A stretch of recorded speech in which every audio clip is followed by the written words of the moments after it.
To support this podcast, go to positivesarcasm.com/donate. Any amount is appreciated. Once again, positivesarcasm.com/donate. Thank you and enjoy the program.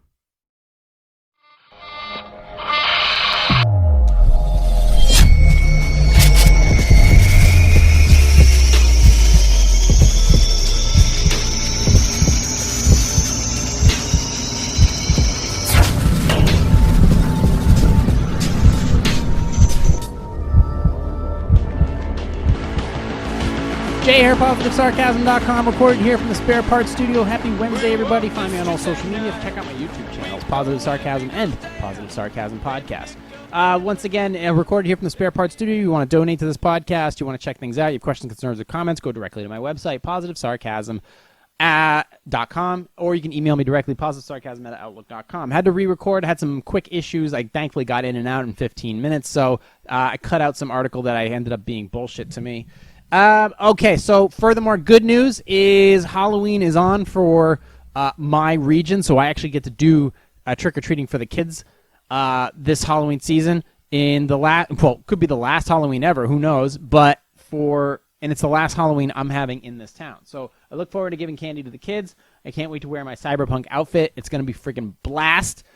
Maybe I'll make a video of that Cyberpunk Halloween. If you guys want to know what I'm talking about, what the fuck is Cyberpunk Halloween? Well, just go to my YouTube channel, Positive Sarcasm, and check out the Cyberpunk Adventures and Cyberpunk Rave. It's just a silly video and a new theme that I'm going to be doing reoccurring whenever I get the chance to. That's going to be my next, hopefully my next video is a Cyberpunk one, because that helps me really strengthen my video editing skills. The wedding videos and the Cyberpunk videos are the ones where I really get to stretch out and see how much better I can become as an editor and a cinematographer. First article of the day, I got a few of them. This one is about, obviously we found out a lot about fake news a few years ago, about, biased journalism, bullshit newspaper organizations, people with just an agenda. Obviously, if you just want to go and get the news, that's very impossible. You got to do a lot of digging, and everything's biased nowadays.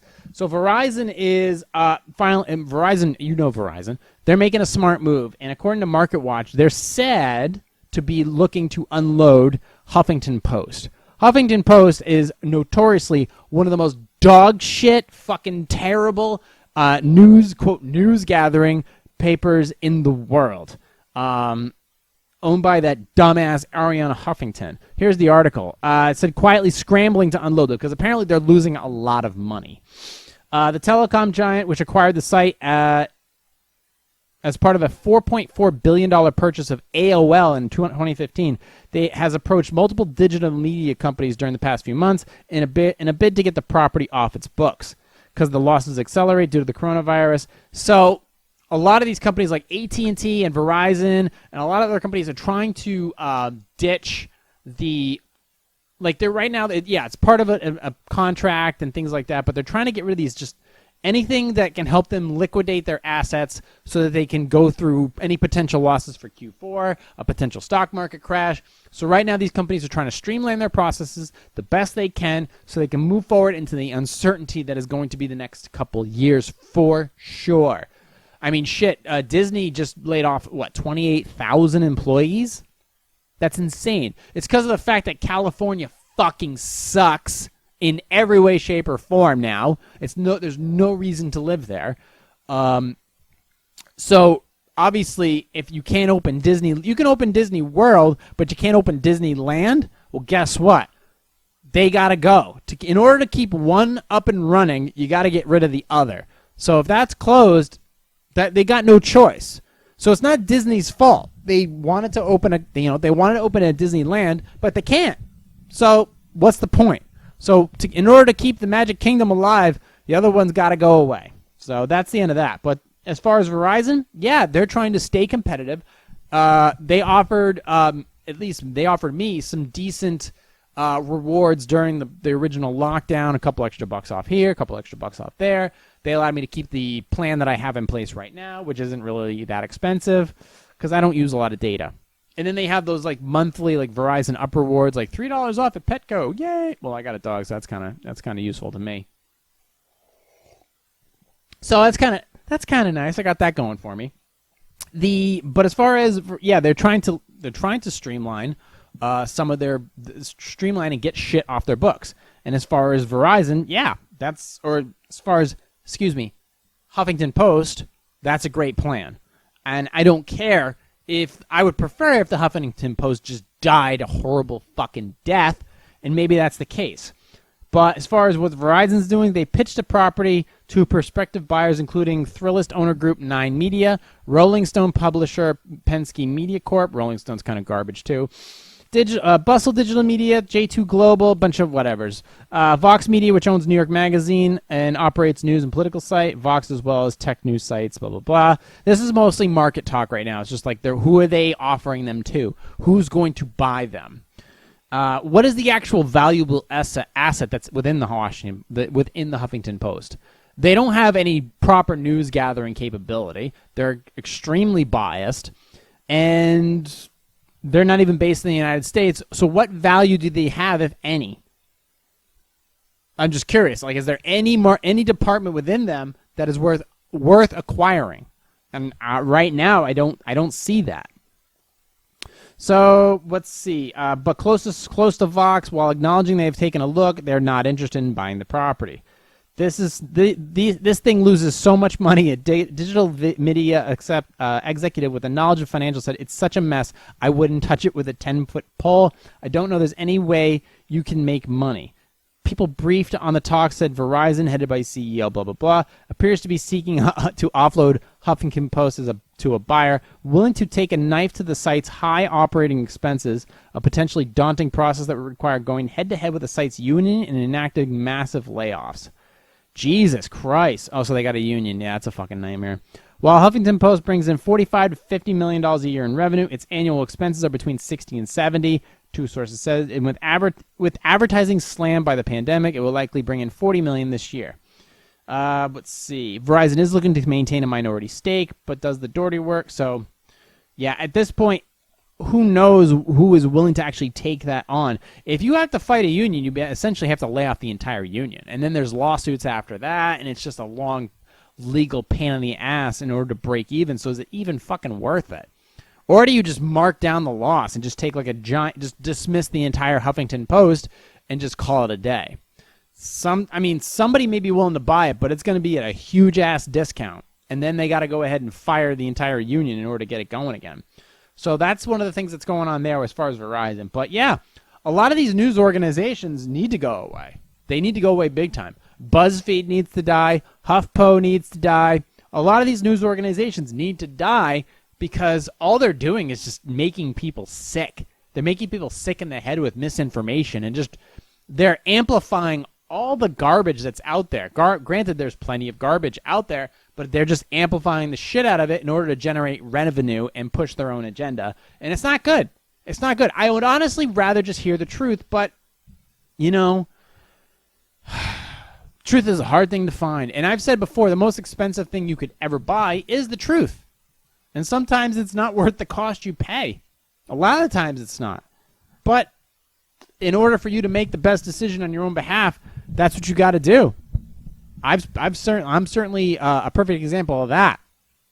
So that's one of the things I was keeping an eye on with the market today. As far as companies concerned, I talked about.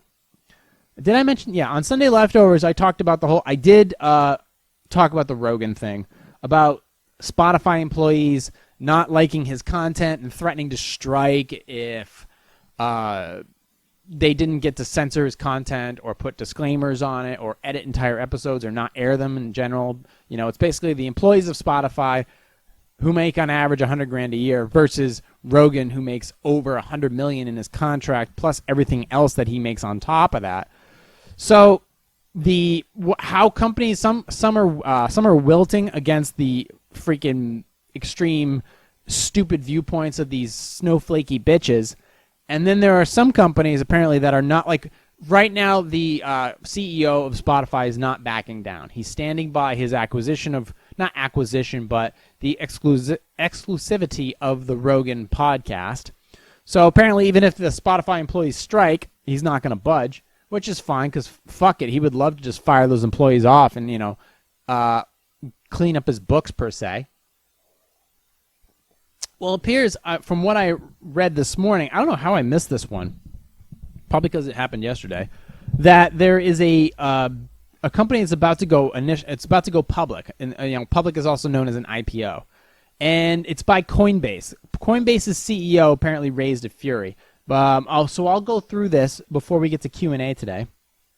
But Coinbase's CEO Brian Armstrong, he had a blog post, and it sent shockwaves apparently through the tech community. So Coinbase's chief executive Brian Armstrong, doctrine on corporate activism, may have ruffled feathers, but it won't likely impede the firm's public market debut. In a blog post released Sunday, Armstrong explained his view that activism and politics should be kept out of the halls of the San Francisco-based exchange operator. It's a crypto exchange company. Armstrong expressed his desire for Coinbase to be laser-focused on its mission to build an open financial system, focusing minimally on broader societal issues and political causes. So while focusing minimally. So obviously he doesn't like a lot of these other companies that are focusing on social justice issues or, equity, diversity, and inclusion and all those other bullshit fucking terms. He is like, I want a company where we focus on getting the job done. And their job is to focus on building an open financial system. So Armstrong's message, and I'm sure you can go to the Block Crypto and you can look for Coinbase. The blog post was released Sunday. There's probably a whole thing about it, but I'll continue with the article.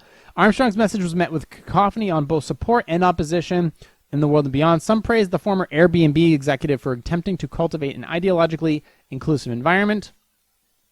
Others agreed that the tone of the piece was cold and out of touch. The reaction of two former employees illustrated the dichotomy. Dan Romero, an early employee and former lead of the exchange institution business, said it was inspiring to see the firm resolutely pursue its mission. Meanwhile, Ruben Bramaham, a former product manager, said that the narrow company focus shouldn't preclude Coinbase from acknowledging the injustice and inequality that affects many and current future Coinbase users.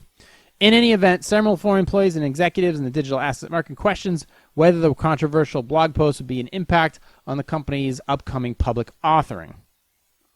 So let's see. As far as the actual blog, let me see if I can grab the link on that, and then there's an additional article on top of it. Coinbase is a mission-focused company. How long is this blog?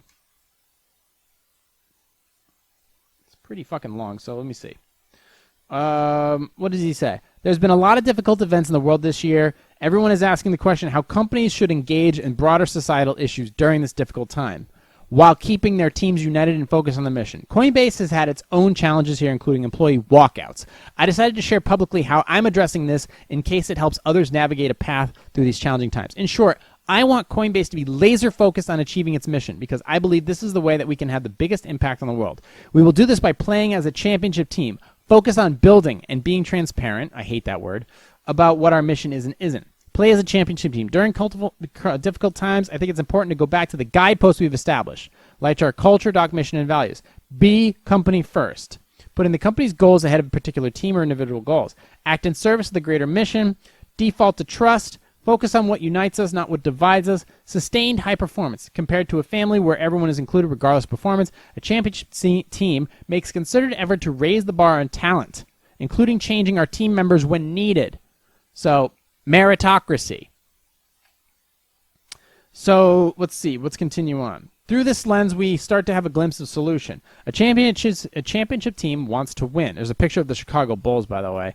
Pippen, Kukoc, Jordan, Rodman. 96 Bulls. Look them up. A championship team wants to win. Every teammate is willing to make sacrifices to achieve that. They have each other's backs and focus relentlessly on the long-term goal, avoiding distractions. There are many places that a company can choose to allocate its limited time and resources. There is never enough time to do everything, so companies need to choose what change and they want to see in the world and focus there. It can take decades to move the needle on a large challenge, on large global challenges. And that's what he's focused on. He talks about the bullet points: build great products, source amazing talent, sourcing amazing talent. We create job opportunities for top people, including those from underrepresented backgrounds who don't have equal access to opportunities with things like diverse slates. Rooney Rule on senior hires and casting the Rooney Rule, in case you don't know, the Rooney Rule is used in the NFL, the National Football League, where they have it's a rule you have to at least interview one black or minority candidate before you make your final decision on the hiring process. It's not that you have to hire them. It's you have to at least interview them. That's all. So you're just casting a wider net to at least get the interview process. That's what there is. Equal opportunity, not so it's called equality of opportunity. Equality of outcome is different, and it's bad. Equality of opportunity is everybody gets a chance to at least apply, which has been out there for forever. So casting a wide net to find top talent. Fair talent practices. As far as we work to reduce unconscious bias in interviews, using like structured interviews, ensure fair practices in how we pay and promote. Remember, we're talking about a San Francisco CEO, so just keep that in mind. We have to pay for performance culture. We have a pay for performance culture, which means that your rewards and promotions are linked to your overall contributions to the mission. And then we work to create an environment where everyone is welcome to do their best work, regardless of background, orientation, race, gender, age, blah, blah, blah. Okay, so yeah, the basics. Policy decisions. If there is a bill introduced around crypto, we may engage here, but we normally wouldn't engage in policy decisions, blah, blah, blah. Nonprofit, okay, some of the broader society. We don't engage, okay. Nonprofit work. We will do some work here with our Pledge 1% program and GiveCrypto.org, but this is about 1% of our efforts.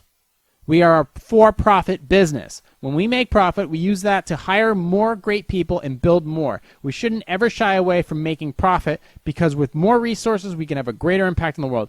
Broader societal issues. We don't engage here when issues are unrelated to our core mission because we believe impact only comes with focus.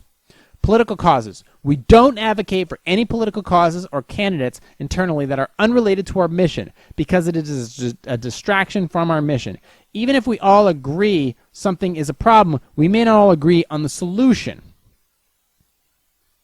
Of course, there are exceptions here around internal employment matters, whistleblowing, and we want employees to feel safe disagreeing on the work itself. Candor and debate are a core to our healthy team where we are safe to disagree. We consider these to be related to our mission.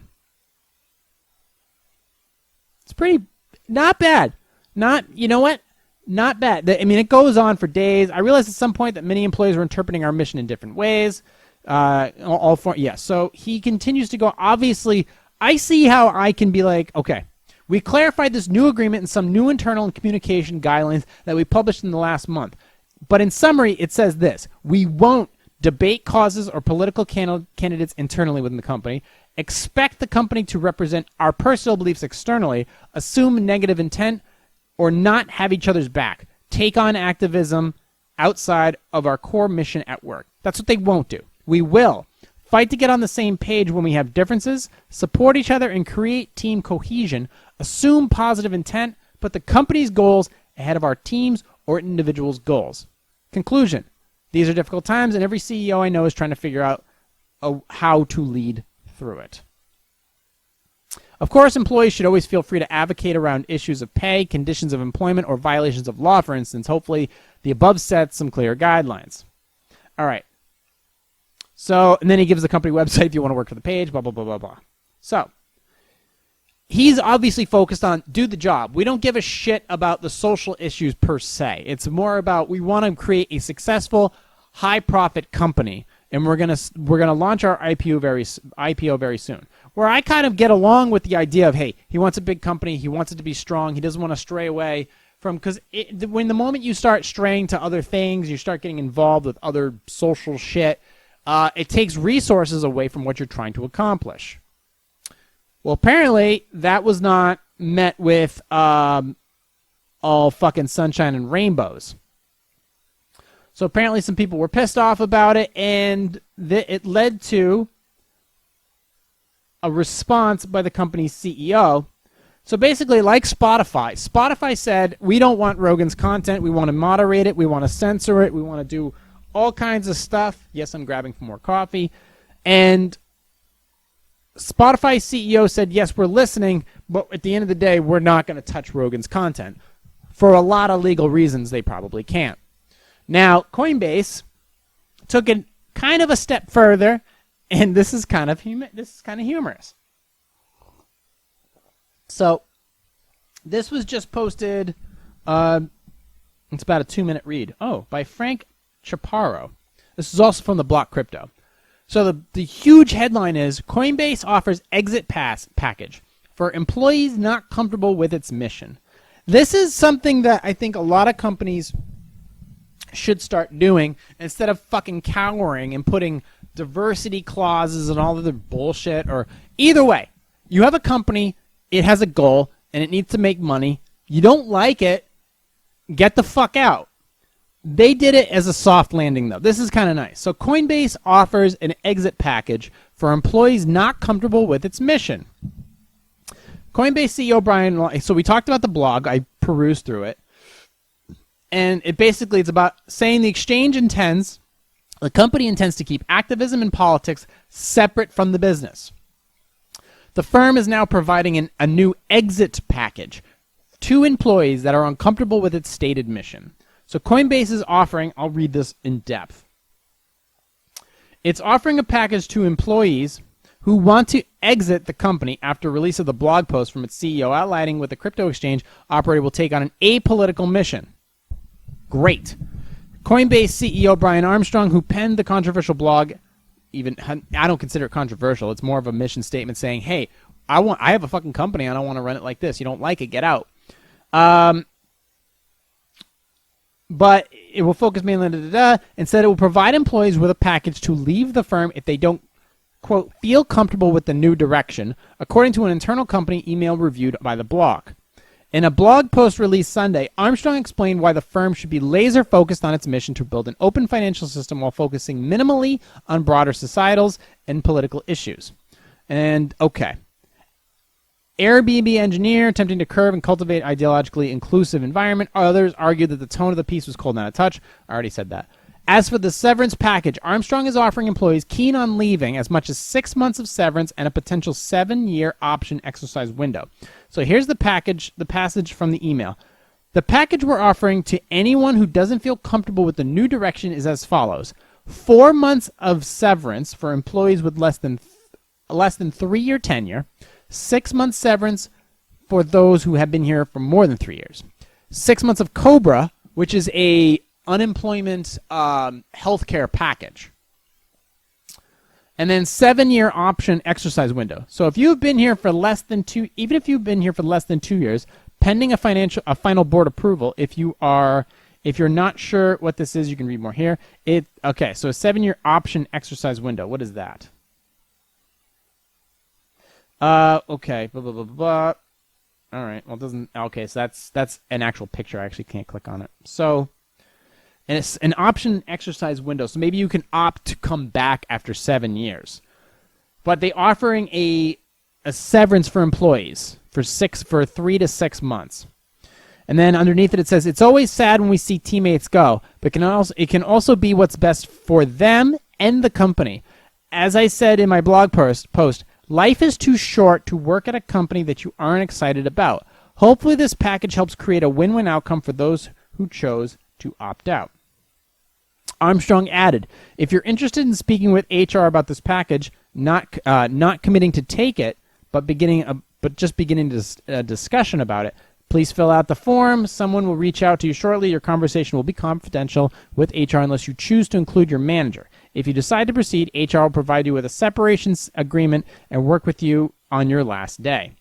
In a sense, the email is in line with the original blog and reflects how at least one other large corporation handled a similar situation. In 2018, Amazon asked a number of its associates, full-time and part-time allied employees, to leave if they wanted, as reported by The Atlantic. Amazon offered them a $5,000 check. So basically, it's like, look, we're not going to focus on... Now, obviously, there's a lot of turmoil out there. There's a lot of companies like the NBA, the NFL, some healthcare companies, some large corporate companies. They're giving to social justice. They're giving to Black Lives Matter. And they're just offering all these things. And it's kind of like they're virtue signaling to say, hey, we're supporting the cause, whatever the fuck it may be. And here's what we're doing. And obviously there's other doctrines in there that are potentially hazardous for future employment, for the direction of the company. It requires, it's a whole new Pandora's box that they're opening. However, this company is simply stating, regardless of the severance package, if you don't agree with how we run the company, you can leave. Perfectly understandable. If you don't like working for this company, quit. However, at this time, it's very generous. They're offering a severance package. They're offering an exercise window and some Cobra. So that's not bad. So he's prepared to financially compensate them to leave. So it's not like if you don't like it, get the fuck out. It's if you don't like working for a company, we will give you a small cushion in which you can look for a new job at this time and have some health care until you find a new thing. Here's the problem. I don't know. Right now, it's appreciated. I appreciate his passive, kind approach to the matter, because merely it's based in San Francisco. San Francisco is beyond expensive. California's crime and all kinds of homeless problems and fires and just all kinds of nightmare have gone through the roof. So people are trying to work from home, or they're trying to move out of the state, out of the city at least. So for him to offer that cushion, to have that money available to them for them wanting to leave, it's great. It's awesome. So he can focus on running an efficient company. And it's important to the shareholders, considering that in a week or so he's going to offer an IPO to raise funds for the company. I mean, how that's going to work out, we'll see. But apparently it's not going to have much of an effect. And I applaud him for being one of the first to be like, if you don't like it, you can leave. I'm cool with it. I support his platform. I support the idea of him just trying to start a company and not having outside sources derail it. So, Brian Armstrong, I don't know a lot about you, but I appreciate you starting a company.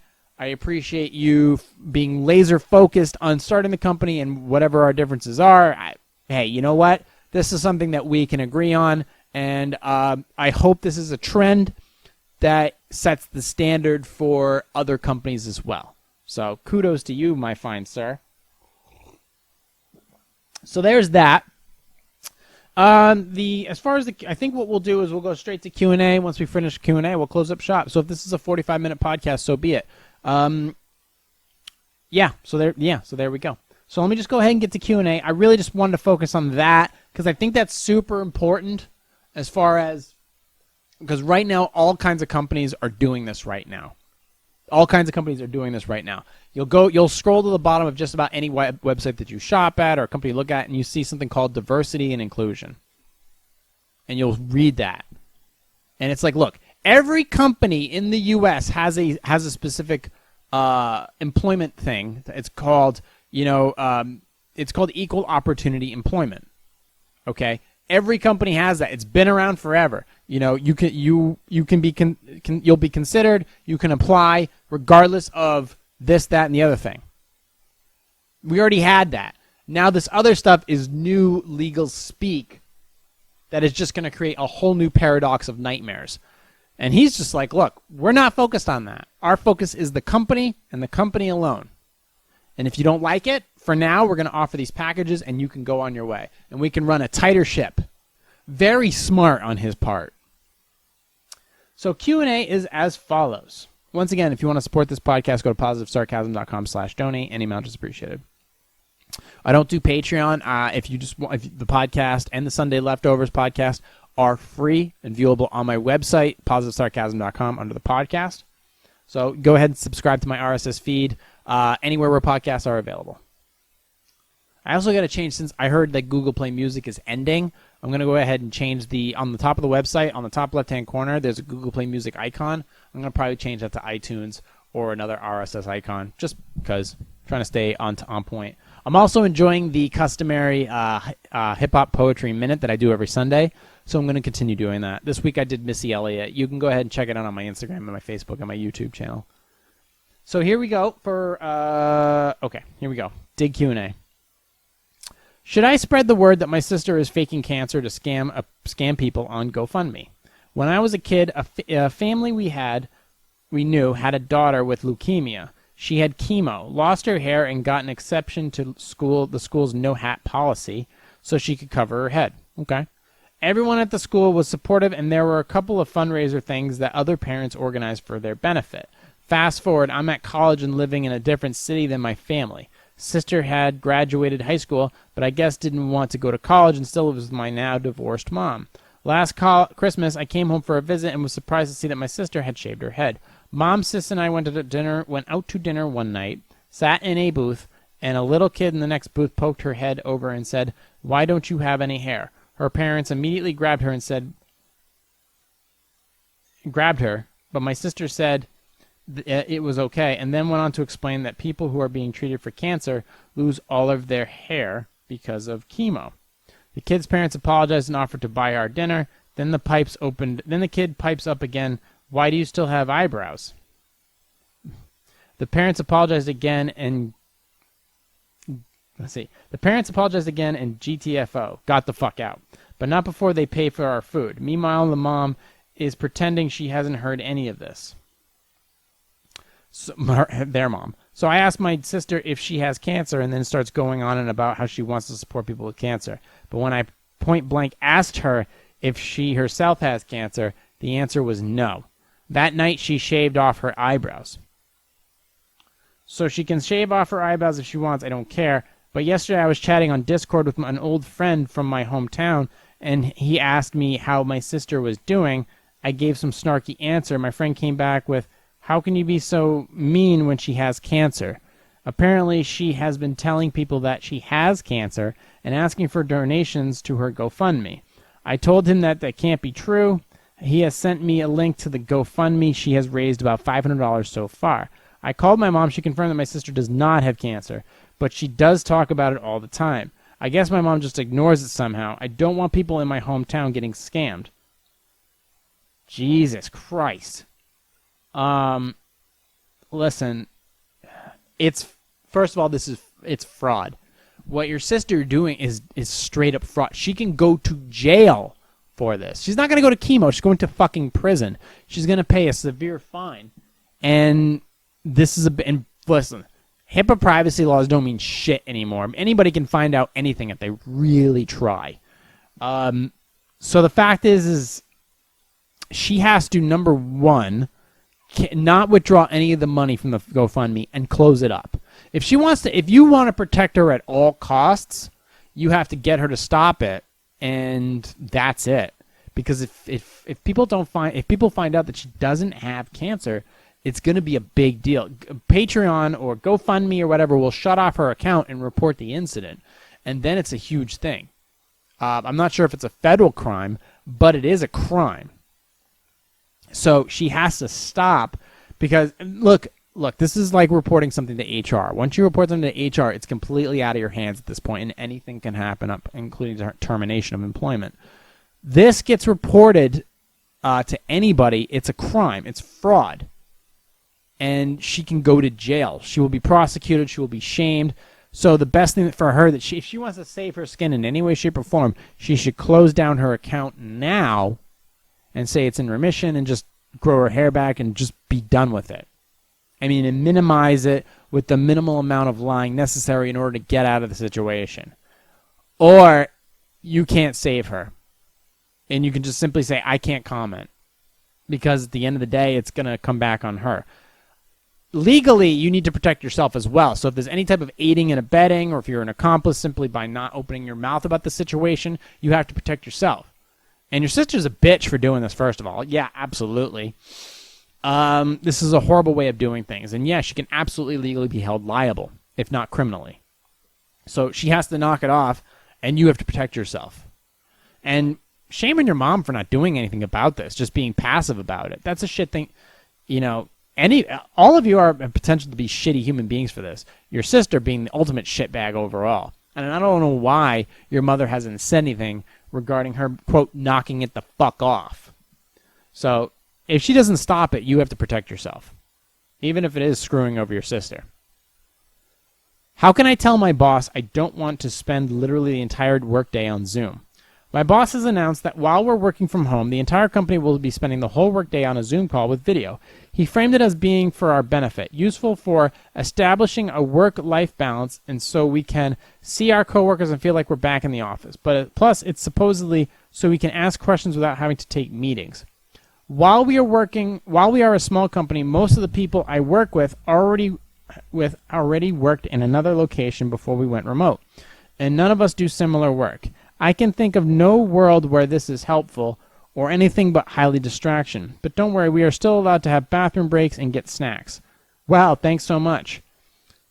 Though the majority of our workday should be spent in this weird online room with video, and we are supposed to be, quote, dressed for work, it is obviously insulting and poorly disguised attempt to micromanage.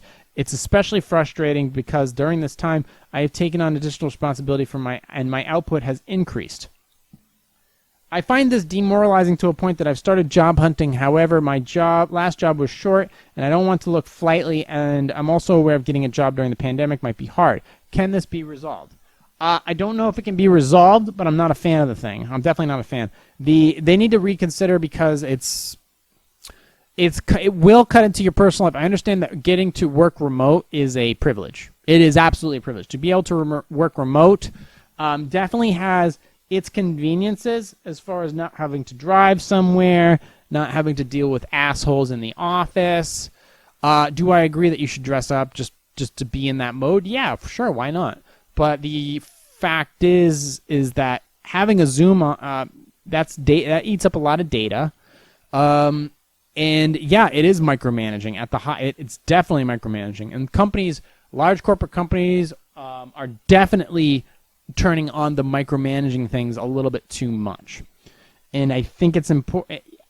I know right now it's definitely hard to do this, but if your output's increased, if you're doing your job, then you shouldn't be turning on your, quote, Zoom, because Zoom is not a, it's a corporate company that uses metadata.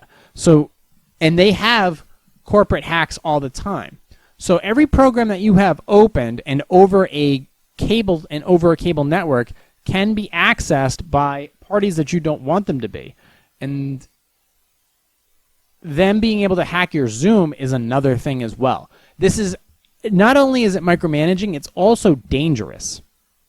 So I would consider that, look, you have to say no. You have to say no, you will not participate in that because it's flat out dangerous. And you need to make sure that your points are well outlined for this.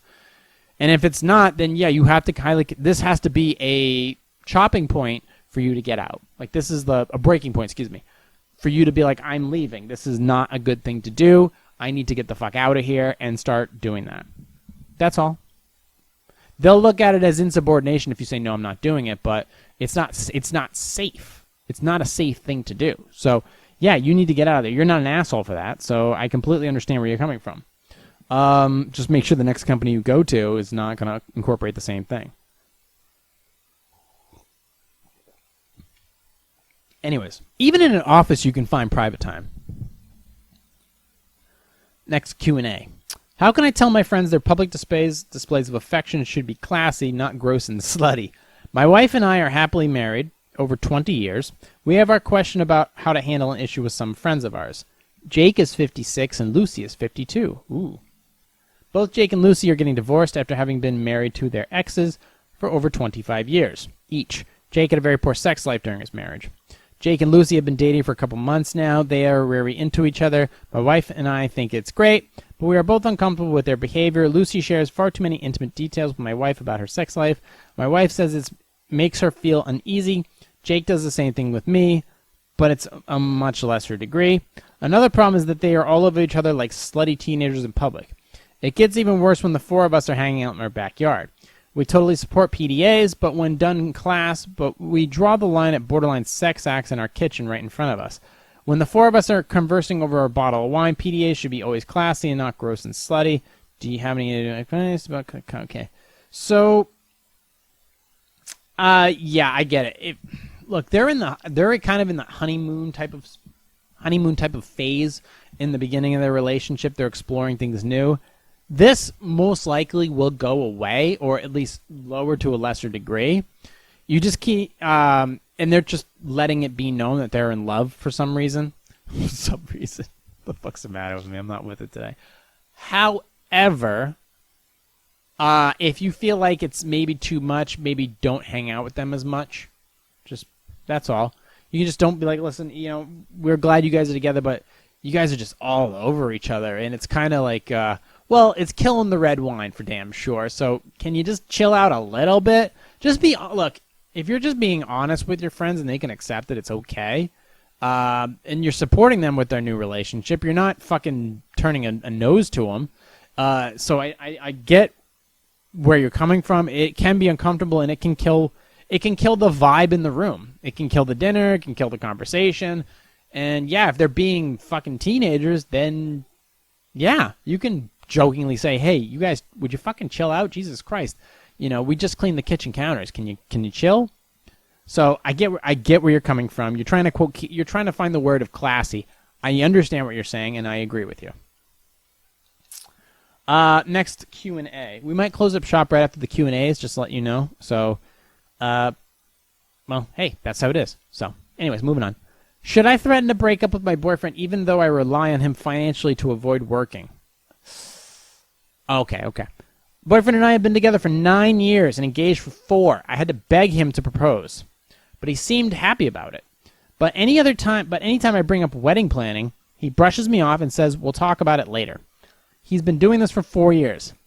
Now, he's saying he doesn't see the point in getting married because we've been together for so long. Then why get engaged? I'm dying to get married. I've tried to express this, and he says he understands, but he's just not ready.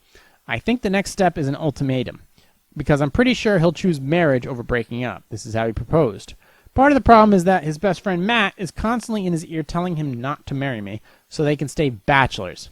Another issue is that I rely on my boyfriend financially. I would be homeless if I left him, and I don't want to work. Do I stick around and wait for him to decide he wants to get married, or do I force him to get rid of Matt and take me to the altar?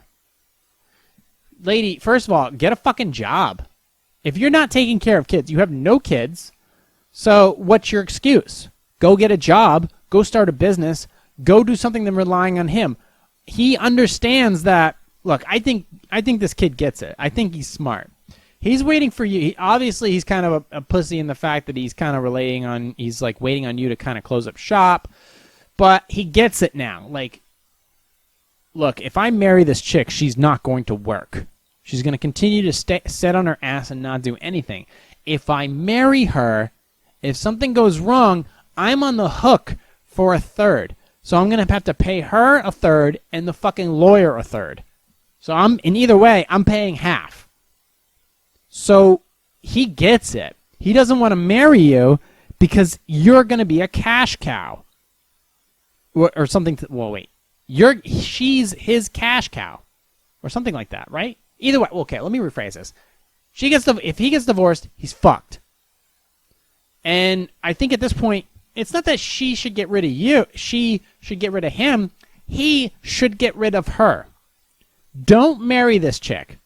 Don't marry her. She doesn't work, so she's useless. And it doesn't say anything here about her having disabilities or blah, blah, blah. You've been wanting to get married for what? You plan on having kids? You didn't say anything about kids. You said you're dying to get married. And Matt is constantly in his ear telling him not to marry me so they can stay bachelors. All right, well, that's what you're saying Matt is saying to him. However, maybe Matt is saying that because this sounds like a death trap. Like, you're a death trap, lady. I think he's trying to say, listen, don't marry this bitch because she's going to take you for your money or she's just not going to want to work. Look, either way, if you get divorced, she's going to take money because she doesn't want to work. And she'll never have to work. So in her point of view, it's like, why would I'm not working now. If I get married, I don't have to work. If I get divorced, I'll have to work. So why don't I just take half his money so I can continue not working? And then go date somebody else and get an additional amount of money from them. So why would I do it? Whether Matt's ulterior motive is right or wrong, he is right.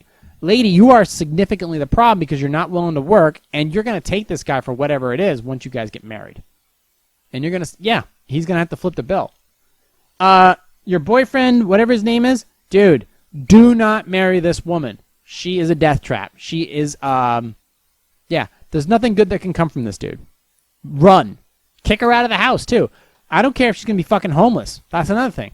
She's completely dependent upon you for everything in her life. So you got to kick her out. Doesn't matter where she goes. Doesn't matter. Focus on yourself. Next Q&A. What's this? Should I give me my custom for gifts when I already paid? Oh, Jesus Christ. Should I give my... I'm going to get in so much trouble. Should I give in to my husband's constant demands for gifts when I already pay most bills and do most chores? I feel uncomfortable receiving gifts, and I find it hard to meet my husband's request for constant gifts. Huh? Especially when I feel I already give so much. He constantly asks me to buy him things, some of which are very expensive. I'm a saver, not a spender, and I try to watch my budget. I already pay all the household bills, even though we make the same amount of money. I owned my house before we met, and he chips in with occasional upgrades and maintenance for him, or takes me out to dinner once in a while. But I pay for the vast majority of expenses, as well as perform the majority of chores. I have sacrificed and paid for all of our vacations because I wanted the experience, and I accept that. The problem is he seems to feel unappreciated, suggesting that if I gift him more often, he would know constantly the thought. He says he buys me random gifts, usually small items to which strings are attached, or implied reciprocity. These requests, especially when he buys for himself quite a bit, seems like a smack. Okay, which seems like a smack in the face to me. I feel he's impulsive with purchases and won't be happy until I have nothing left. How do I handle my husband's need for constant validation without going bankrupt or having all the love sucked out of resentment? Mentioning my financial limitations doesn't seem to have his thirst for more. I sense some narcissism or some sociopathy located around your husband. I think this is kind of dangerous thinking. The need for constant validation in material items is not good.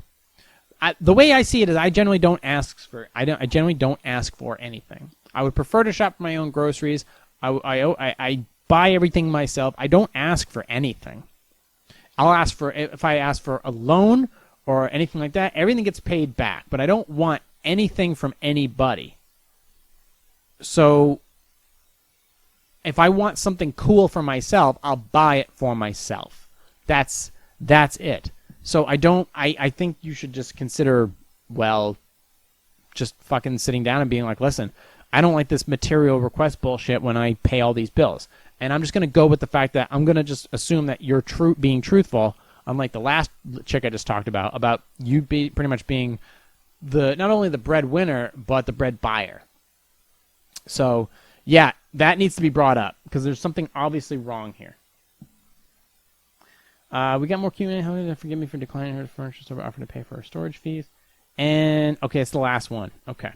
How can I get my adult daughter to forgive me for declining to store her furniture but offering to pay her storage fees? My 24-year-old daughter lives with 3 roommates. She asked if she could store some furniture at my apartment because she didn't have room for it. I am already overwhelmed with her belongings at my place, so I said no, which I shouldn't have done. She told me she could get a storage locker for $40 a month, and now it turns out the storage locker is $200 a month, and she signed a 5-month contract. I wrote her a check for $1,000, but she refuses to accept it and it remains furious at me. I feel terrible. What can I do to repair the situation? Look, you feel bad, so you wrote her a check for $1,000 for a storage locker, and you're already overwhelmed with stuff as is for all her belongings. So she needs to either accept the check for $1,000, which is more than charitable, or she can throw her shit out on the street, or you can do it. So you've already shelled out $1,000 for her to have a storage locker, which is highly secured behind rails, behind walls, and all kinds of other shit. What's wrong with that? She should just go and put her stuff there. I mean, Jesus Christ, $1,000 is for here. That's like that's a security deposit on an apartment. So she is your daughter, so you're treating her a little bit like a child. I don't see the problem here. You made a resolution to the issue. You're like, I wrote her a check for $1,000. She refuses to accept it. Well, go fuck you, lady. What else do you want from this dude? Or chick? I don't know. This is mom or dad. She says, it doesn't make a mention here, but look, she misreported. Look, it was supposed to be $40 a month. It ended up being $200, and she signed a 5-month contract. But you still decided to write a check for $1,000. So you know what? Fuck this bitch. Take back the check and say kick fucking rocks. And if you keep it up, you can take all your shit and leave. She's 24. When I talked about the whole staying with your parents until you're about 22 or 23, or maybe even 24, until you graduate and you have all your stock portfolio built up so you can have a significant amount of dividends when you get out of college. Well, she's 24. Guess what? Time's up. Did you get your dividends? No? Sorry. Get the fuck out there, sweetheart. So I don't know what to tell you. Well, not college per se, but, working a full-time job until you're 24, and then you can have the dividends to go do something else. But guess what? You're 24. Go live your life. Get out of the house. $1,000 a month, $1,000 for this contract, and you're still being a bitch about it? I got nothing for you. She's just like every other fucking kid nowadays, spoiled as shit. So I'm sorry that you have to put up with this, but you were more than generous, and she's just snubbing your nose. So you know what? Fuck her. All right, we're at 50 minutes. I'm done for today. I got other stuff I got to do. Thank you guys for listening and watching and subscribing. You can find me on iTunes, Stitcher, Google Play Music, Spotify, iHeartRadio, TuneIn, CastBox, Podbay, GetBay, Podcast Addict, anywhere where podcasts are available. You can also find it, download it, and stream it directly from my website. Go and check out my website, mypositivesarcasm.com. You can also go to my YouTube channels, Positive Sarcasm and Positive Sarcasm Podcast. Posing music, movie reviews, questions, concerns, comments, all can be relayed to my website at Positive Sarcasm. Click on the contact page or email me directly, positivesarcasm@outlook.com. As you can tell, I'm talking really fast because I want to get the fuck out of here because I got other stuff to do. In the meantime, thank you for listening, watching, and subscribing. I will talk to you all next week. Recorded here from the Spare Parts Studio. This has been a Positive Sarcasm presentation.